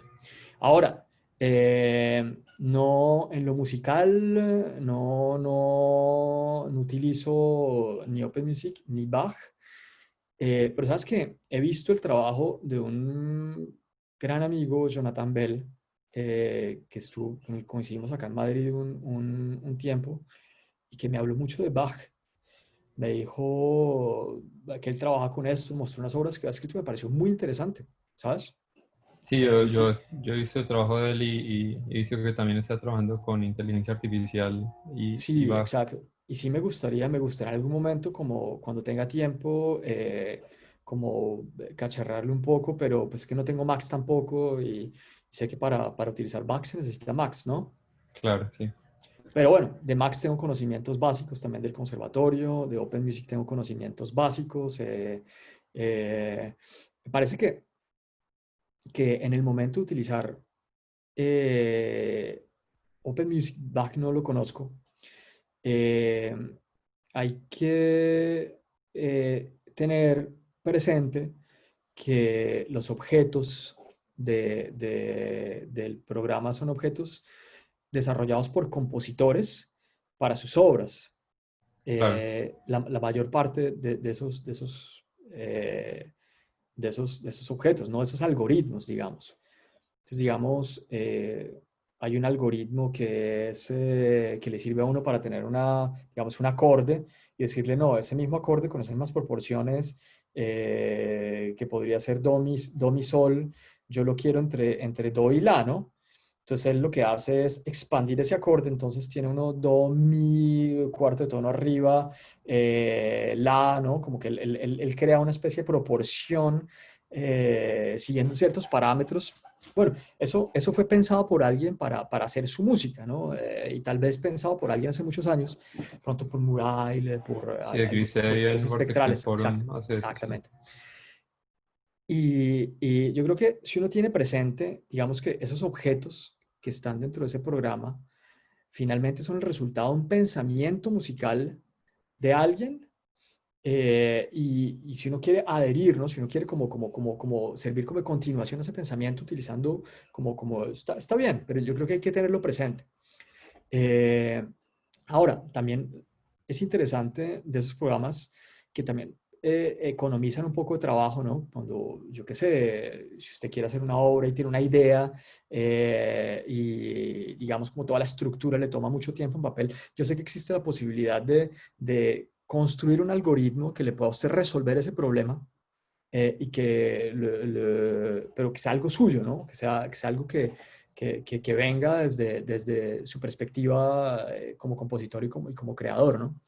Eh, a mí pues no tengo nada en contra, pero pues no en este proyecto particular, digamos que en algunos proyectos que hice en el conservatorio sí utilicé un par de veces Open Music, pero pues no es algo que haya continuado haciendo después de que salí del conservatorio. Sí. Sí, no, igual, mi pregunta no era tanto como por qué software específico, sino más bien como qué tanto era el nivel, el interés en la precisión, pues como de generar estos gestos, porque pues estabas hablando de generar espacios como de resonancia, entonces o sea, qué tanto estaba guiado ese pensamiento por análisis asistido por computador o cosas por el estilo. Nada, nada. No, Ok. es algo, en ese caso es puramente intuitivo. Pues sí, digamos que las nuevas tecnologías no jugaron ningún papel en la escritura de esta obra. Sí. Ok, súper. Pero me parecen un buen recurso. ¿Ves? Creo que lo último que yo hice utilizando nuevas tecnologías fue mi espectáculo Garras de Oro. Fue la última obra que escribí con medios electrónicos. Eso por allá en el 2003, imagínate. Pero fue pues una obra para ensamble amplificado con un dispositivo electrónico. Eh, y pues el dispositivo del concierto yo utilizo sonidos de síntesis, ¿no? Como que los sonidos los lanzamos, no hay tiempo real, sí hay unos cierres y aperturas de filtros que controla la voz de la cantante, pero en general todo ya está hecho, ¿no? Y está como que se lanza en tiempo real, pero pues ya la electrónica está definida desde antes, no es una electrónica en vivo. Pero te digo, parece que son dispositivos sobre los que vale la pena trabajar. A veces me cuestiono sobre eh, qué tan interesante puede llegar a ser la tecnología, ¿ves? He escuchado cosas muy chéveres, otras cosas que pues no, digamos que no me agarran del cuello, ¿ves? Con dispositivos tecnológicos bastante desarrollados, ¿no? Creo que más que las herramientas o los procedimientos que uno utilice es el fin que se busca, ¿no? Es la obra en sí, lo que uno está buscando con la obra. Yo me siento mucho más cómodo utilizando, por ejemplo, instrumentos eléctricos, instrumentos amplificados. He utilizado mucho, he escrito mucho para guitarra eléctrica, pues mucho, digamos, mucho para un compositor no sé, he escrito unas 4 o 5 obras para guitarra eléctrica, ¿ves? Ahorita estoy terminando una que se va a hacer aquí en España dentro de poco, pues para un ensamble relativamente grande con guitarra eléctrica.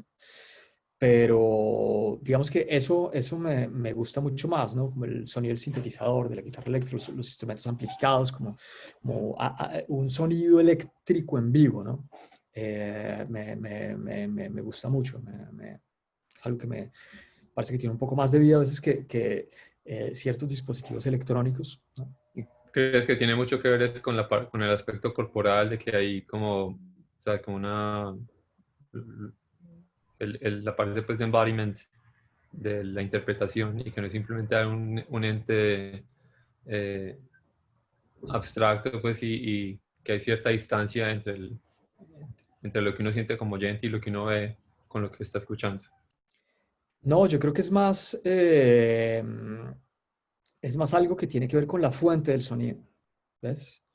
Eh, digamos que me gusta el sonido de un amplificador en escena, ¿ves? Más que el sonido de 4, 6, 8, 10, 15 parlantes. Hay algo que me parece que está más del lado de lo vivo en un instrumento amplificado que digamos, como en un dispositivo electrónico. Pero es una cuestión de gustos personales. Sí, No, claro. sí, no. Aún así, he escuchado obras fantásticas, ¿ves? Con dispositivos eh, complejos, ¿no? Juan Pero Pablo, bueno, sí, dime. Bueno, sí, ¿cómo nos acercamos al cierre? Yo tengo una pregunta, pero que era un poco más general, entonces no la quise hacer antes.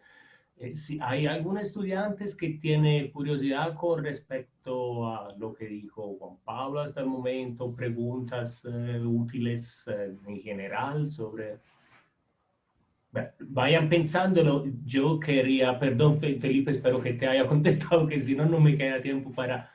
Es que No, igualmente... no, no, dale, dale. y sí, ¿qué pasó? No, acá estoy, es que estoy viendo cómo compartir pantalla. Ya Ajá. la habías compartido, dale. Sí, compartí pantalla. Como por un Eh, segundo. por un segundo, el botón verde ahí abajo, no sé si lo tienes. Ah, muestro. A ver. Ah, sí, Juan Manuel tiene una hay un pregunta. estudiante, Juan Manuel, que tiene una pregunta. Juan Manuel, por favor. Hola, buenos días a todos. ¿En este momento o luego que Juan Pablo termine de solucionar Si es la para, pantalla? si la pregunta es para Juan Pablo, de una. Si es cosas generales de otro tipo, no. Más tarde. Vale, vale.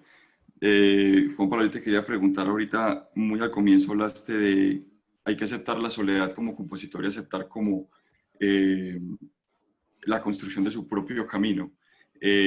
Tú estabas diciendo que habías tenido cierta cancha en sobrevivir fuera de la academia y a uno como estudiante se le impone subliminalmente que uno tiene que ser o profesor o tiene que seguir pues como en universidades, estar adscrito a una, pues como estar ahí siempre buscando, entre comillas, una aprobación académica, pero entonces, ¿cómo haces tú para sobreponerte a eso y poner tu marca, que sea tu música, por encima de lo laboral o de lo que se espera de un compositor o de un académico?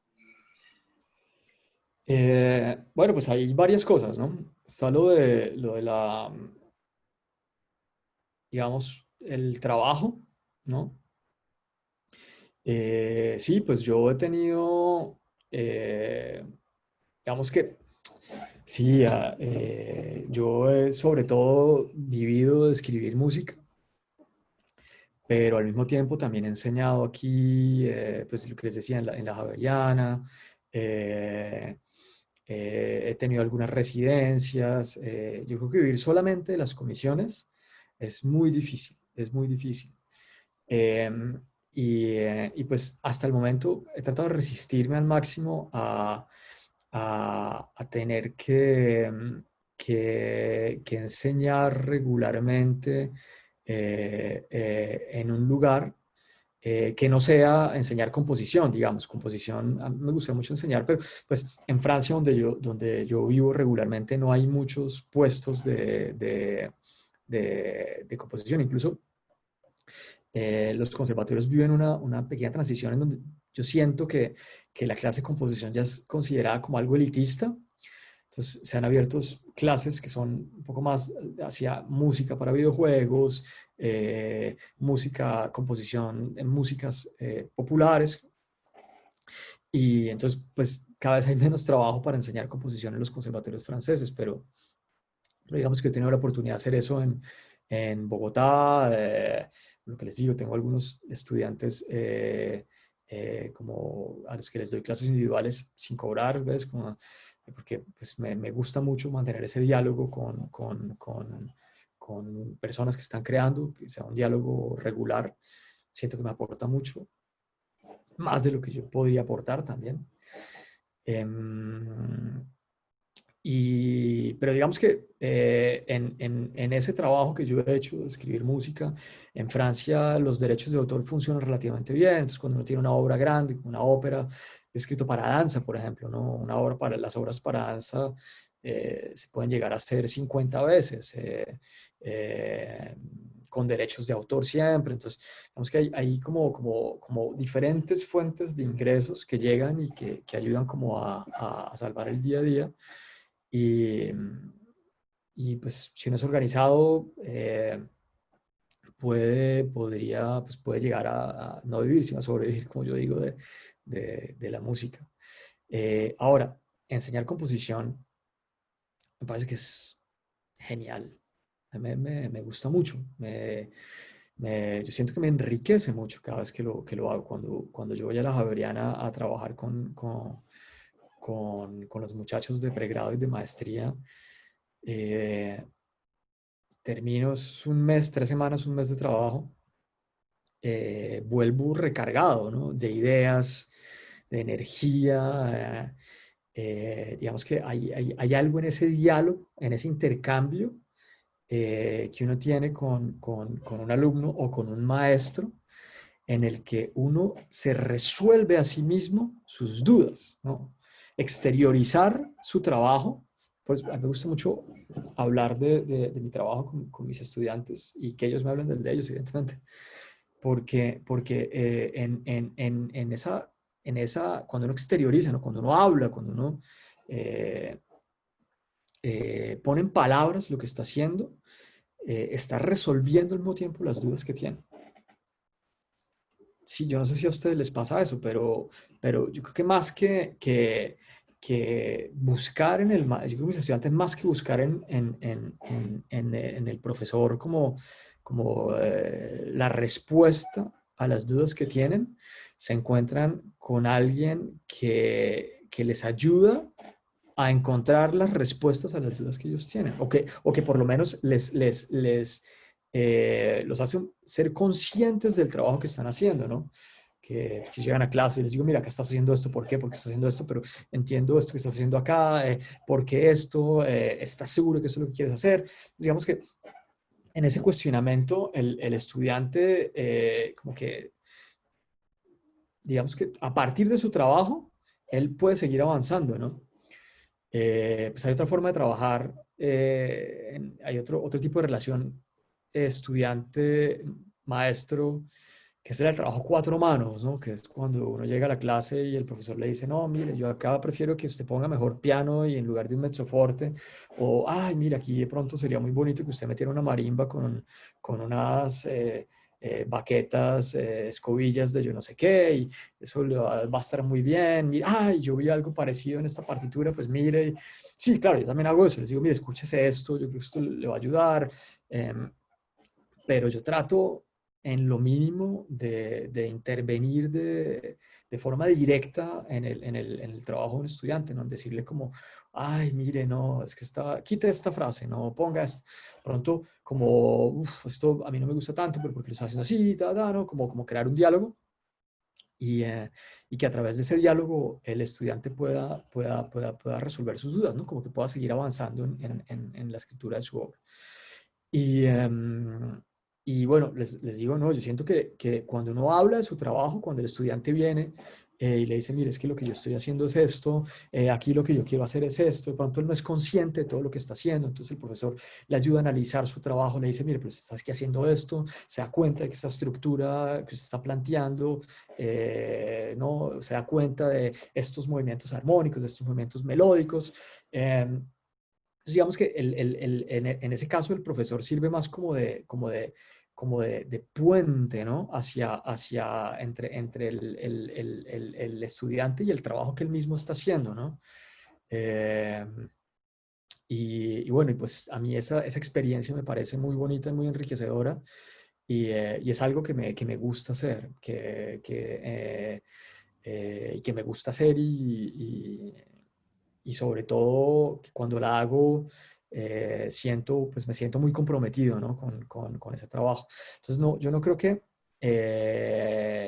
sea una opción para desechar. Es cierto que cuando uno es compositor, cuando uno está haciendo composición, eh, en muchas ocasiones el modelo del compositor lo lleva a uno a pensar que uno pues, va a ser compositor y profesor, que es básicamente lo que han hecho casi todos los compositores, ¿no? Que pues uno conoce, ¿no? Desde Schoenberg hasta Marco, yo mismo, es decir, si yo llego a encontrar una clase de composición libre aquí en España, me gustaría hacerlo, ¿ves? Eh, o en Francia. Eh, entonces, en ese caso, no, pues no creo que sea una opción para desechar, ¿no? Y que no está mal. Pues sí, hay muchas otras opciones, ¿no? Hay compositores que hacen de pronto música que no quieren hacer para ganar un poco más de plata, otros que tienen una vida como intérpretes también que les ayuda a, pues como a llevar su vida económica, qué sé yo. Pero sí, está bien, me parece que está bien enseñar, ¿no? Es una buena opción. Dicho esto, me permito decirle a los estudiantes que hace, cuando contacté hace un mes, hablé con Juan Pablo, él manifestó, no sé si todavía, como la disponibilidad de que está hablando ahora de si quieren contactarlo, verlo privadamente, y él acepta, le pueden mostrar cosas. Es así, Juan Pablo. Sí, sí, sí. Sí, Sobre todo dependiendo del periodo. sí, claro. Ahorita hasta mediados de octubre estoy en un periodo así bastante, digamos, hasta finales, casi 25 de octubre. Pero en general cuando tengo tiempo es algo que me gusta mucho hacer, como verme esporádicamente o regularmente con jóvenes compositores que me muestran su trabajo y sobre todo con los que dialogo, ¿no? Sobre lo que ellos están haciendo. Entonces, sí, si alguno de ustedes en algún momento me quiere mostrar lo que están haciendo, me daría mucho Exacto, gusto. entonces los que estarían interesados después de pronto ahora, más tarde, ahora está ocupado como dice, pero en noviembre, en diciembre, lo que Sí, me estén pueden escribir y interesados, encontramos que el pongan momento. en Sí. fila, me lo dicen y yo, ¿qué hago? Les comparto tu email para Sí, contactarte. o mi Bueno, teléfono también, a veces es más fácil por WhatsApp está que por bueno, mail. entonces Sí, les sí, comparto el WhatsApp de Juan Pablo cuando quieran sí, contactarlo para mostrarle algo. Él le dirá si es posible o cuando tenga tiempo. sí. Eh, Pues hay, a ver, les muestro algo de sí, música, ¿no? Pero, sí, sería bueno, solo que son ya las 11:57 y yo supongo que ah, algunos van a desaparecer a las 12. sí. Bueno, si no, yo tengo ¿Quién un pueda sitio, quedarse? yo tengo un sitio que es Juan Pablo Carreño, Sí, sí, ahora se lo escribo en juanpablocarreno.com. bueno, fácil encontrarlo Y bastante. ahí tengo bastante música montada, pues tengo algo de música montada, si quieren echar una pasada por ahí, eh, bienvenidos. Si alguien me quiere decir qué le parece. Ahora vamos a sacar en noviembre una nueva obra que escribí. Realmente son tres obras. Unos alabados que escribí para las salvadoras de Pogue y Bellavista, sobre las Lamentaciones 5, a partir de las Lamentaciones 5 de Jeremías, que son unos alabados sobre el territorio. Y, y luego una obra un poco más larga para coro mixto y coro de cámara, que está grabando esta semana el coro filarmónico, el coro de la Filarmónica de Bogotá, que se llama Ay Padre, en donde yo utilizo esos cantos de las alabadoras para escribir una serie de cantos corales, ¿no? Que entran en diálogo, esos cantos en español, con unos madrigales microtonales que también escribí sobre los mismos textos en latín y sobre los madrigales del día tercero de Orlando Di Lazos. Entonces, eso se va a hacer. Ah, bueno, y de mi misa, yo recompuse el movimiento del Cristo mutilado solo para un coro de cámara que va a grabar también el, el atelier de ópera de la Universidad Nacional.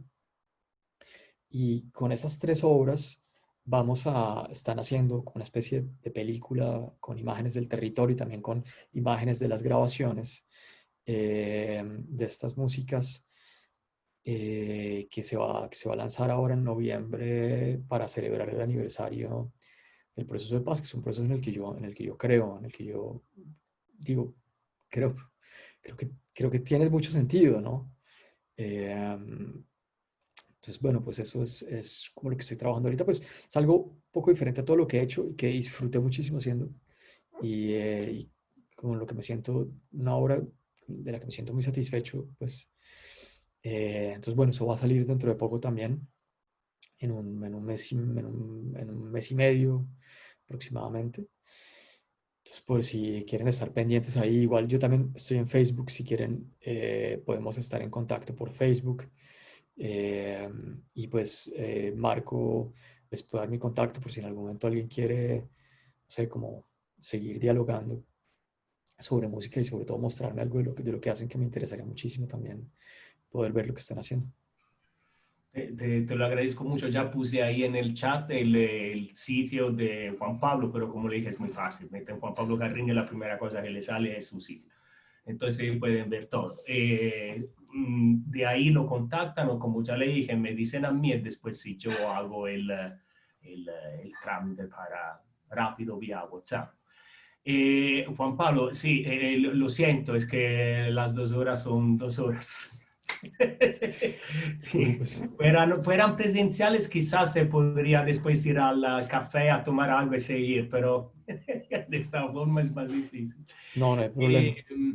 Juan Pablo, una cosa, estas charlas están grabadas, después nosotros las ponemos en la página de Facebook. ¿Tú das consentimiento para meter el video ahí de esta charla en nuestra página? ¿O Sí, hay alguna? ¿Sí? no te Bueno. preocupes. Entonces apenas Juan Manuel, que el que te acaba de preguntar algo, él se ocupa de la página, lo hace y después te comunica él que está ya disponible para quien lo quiera ver Ok. más tarde. Solo una cosa, yo tengo que saludar a todos, obviamente principalmente a Juan Pablo, que con mucho gusto vuelvo a ver en video después de haberlo visto aquí por primera vez en París. En París. En Sí. París, un almuerzo en París muy rico que tuvimos.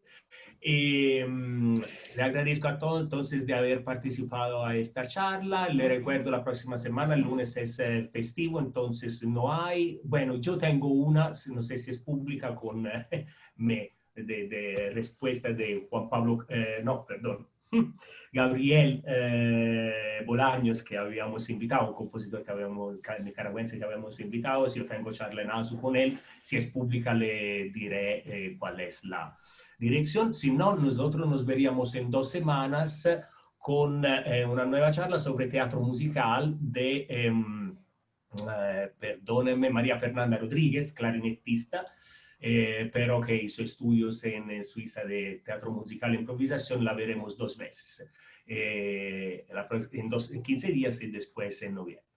Entonces le recordaré y los espero ahí. Un último saludo a Juan Pablo. Muchísimas gracias otra vez. Y Juan Pablo, espero que nos veremos pronto si logras llegar a Colombia un día de estos desde allá, dada la situación. Sí, ya nos ha tocado cancelar 2 veces el viaje este año, Entonces, pero esperamos poder ir el próximo año. Sí, sí, es verdad, porque en diciembre dijiste que probablemente no, ya ha renunciado. Bueno, cualquier cosa, pero no me avisas, por favor. Juan Pablo, muchísimas gracias por la charla. Muchas gracias a ustedes. Listo. Juan Pablo, entonces feliz día, pues noche probablemente o tarde, y hasta pronto a todos. Muchas gracias por participar. Gracias a todos, hasta luego. Hasta luego. Hasta luego. Chao. Gracias.